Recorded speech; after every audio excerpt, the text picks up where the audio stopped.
welcome once again to my channel. I'm so excited to have you all gather around. Really excited about it. On today's episode, we're going to be learning about goal setting, and I think it's going to be a 3-part series because I have so much I want to share with you guys on goal setting. Now, you can never have a bad time to learn about goal setting. It doesn't have to be just at the beginning of the year. It can be at the beginning, at the middle, anytime, because for every goal that you set, you always have to go back and check, is there something I'm doing right, is there something I'm doing wrong, is there something I need to adjust.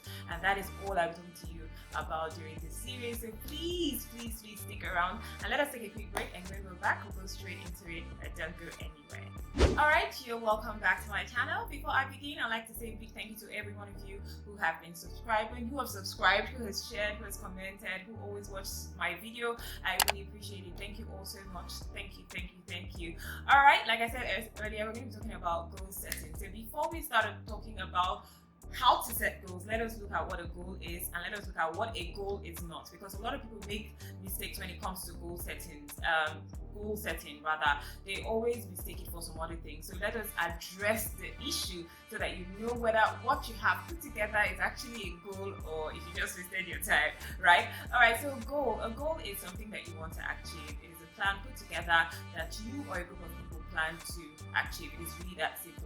Another very simple definition of the word goal is a dream with a timeline. So with the definition that I'm giving you, you understand that goal is something that you want to achieve. It's a grand plan that you want to achieve, and it's also time bound. Now let's look at some of the things that you can see in your goal setting or your goal that you would actually make you know that this is exactly a goal. And then we're also going to be looking at things that people assume is a goal, but it's not exactly a goal, right? All right, so the first thing about a goal, one quality that a goal definitely has to have is a vision of the future. Now, a goal definitely has to be something of a vision that you have. It is testament, or rather a statement of a vision of the future that you have. That is how you're able to plan your goal. So if it's something that you have as your vision or something that you want to achieve, then it is a goal. Another thing is a goal has to be time bound. If it doesn't have a required time with which you want to achieve it, then it is not a goal. But if you have a time with which you want to achieve it, and also opportunities to break it down into smaller objectives, then it is a goal. The next thing is it has to be time sensitive. So if a goal doesn't have a time limit to when you want to achieve it, then honestly it is not a goal. You might have to look at it again, because you cannot just have a vague idea of, okay, this is what I'm going to achieve, and you do not have a time limit to when you want it to be done. So that way you know that that is not a goal. Then another thing that you need to know about a goal is it's large. You can dream beyond the imaginable, and that has another quality of a goal. Now let's look at some of the things that people call a goal, but it's not actually a goal. Now, a goal is not an objective.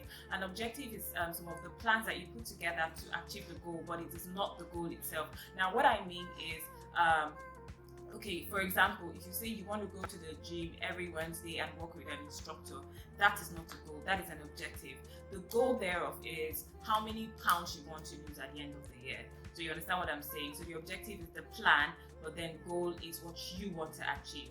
Next up, the goal is not a mission statement. The mission statement is the system to which you get to the goal.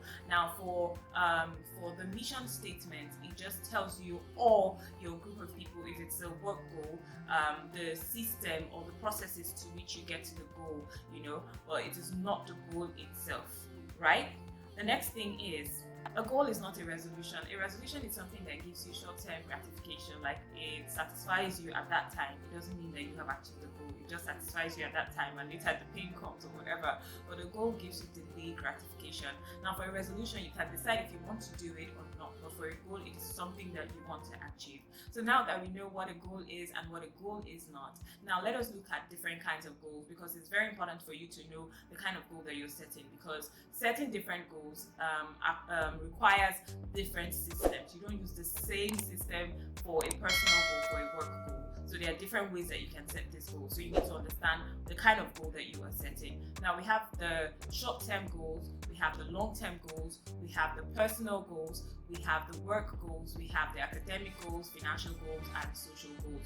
I'm sure that you understand the definition of all these goals. I don't have to explain them to you, right? Now, the one that is more popular is actually the long-term goal, because it is a goal that you're looking at in years, in a period period of time, and with that goal you're able to like break down a lot of things that you need to do to achieve it. So in that long-term goal you have shorter goals inside of it, so that you're able to plan how to reach the grand goal. The personal goals, you know what it's about. Financial goals, all about money. Academic goals, about school. What other goals did I talk about? So I'm sure that you actually know what those different goals are all about. Now that you know what they're about, I'm also going to share how to set the things that you need to know when you need to set personal goals, and the things that you need to know before you set work goals. I'm going to be concentrating on those two, because personal goals, social is underneath it, academics can be underneath it, and all. Then there's work goals, right? Now let's look at the things, or rather the tips you need to have at the back of your mind before you set personal goals. Okay, so why goal setting is very important is because it gives you a very large picture of what you want to achieve. It keeps you on track. It constantly reminds you of the things that are important to you. So don't think that people who talk about goal setting are just looking for content. It is very important that you set goals, because research has it that people who are able to break down their goals have 90% chances of achieving them. So it's very good that you are a goal setter and you need to know how to set it. Now let's look quickly at personal goals and the things that you need to know before setting personal goals, right? So number one that you need to know about personal goals is it has to be something of passion. If you're not passionate about that personal goal that you're setting, then you will get burned out, you will get tired. I see a lot of people trying to set goals based off of what other people have planned, because you're looking at their lives and you think that is what your life is about. But no, if you do not have that goal that is personal to you, that you are passionate about personally, you will not be able to set the goal or even achieve it. So the number one, when you need to set personal goals, you need to be passionate about it. Number two, you need to set goals within your control. Now, in as much as I love to tell people that do well to explore, I mean, think big and all of that.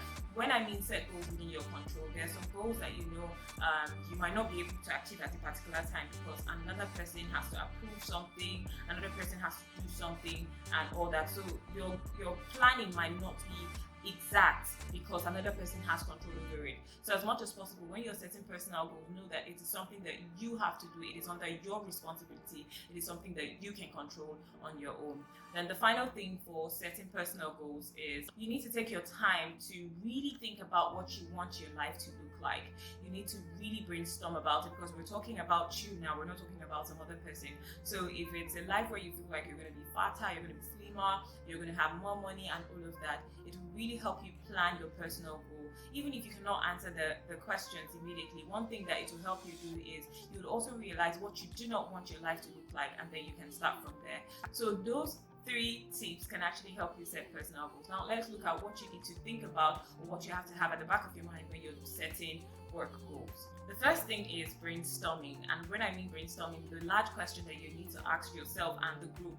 Remember, like I said, the group is work goals, then you have to involve everybody. Now the first question that you need to ask is, what would you do if you could do anything? And let everybody dish out their ideas based on that. You have to brainstorm on how that idea is really going to help the company. The next thing is you have to get everybody involved. I know I said this during the brainstorm. This one is important because everybody has to dish out their ideas. No matter how silly you think the person in that office is, no matter how small you think that person is, let that person be a part of the process. Now what you do is make them know that they're not going to be judged based on what they're saying or the ideas that they bring, or it's not going to be looked at as stupid, and let them all dish out their ideas. And when they do that, get out all the ideas and then share it with the group and see if it's something that the whole group can work with. With that, everybody feels involved, everybody feels like they're part of a group, that they want to make something work. So it is very important that you get everybody in your office involved in your goal setting for that particular company. I know you're the CEO, but you can't do it alone. There's a reason why you hired people, so they should all be part of the goal setting process and the idea process. And finally, when it comes to setting work goals, the last thing that you need to think about is ask why. The final thing is ask why. I mean, discuss the purpose of the goal, the final stage, so everybody is aware of why exactly that goal is being set and what the purpose of the goal is. if you have all this put together, I can take you to the next step on setting goals. I have to stop here because my time is long spent. It's already 11 minutes. I try as much as possible to just do 10 minutes. Thank you all so much for joining me. I will see you again on my next episode where I'll be talking to you about steps to setting goals. And trust me, you are going to love it. So don't miss it. Do well to subscribe, tell your friends to watch and share and all of that good stuff. And I'll see you again next time. Have a great day ahead. Bye for now.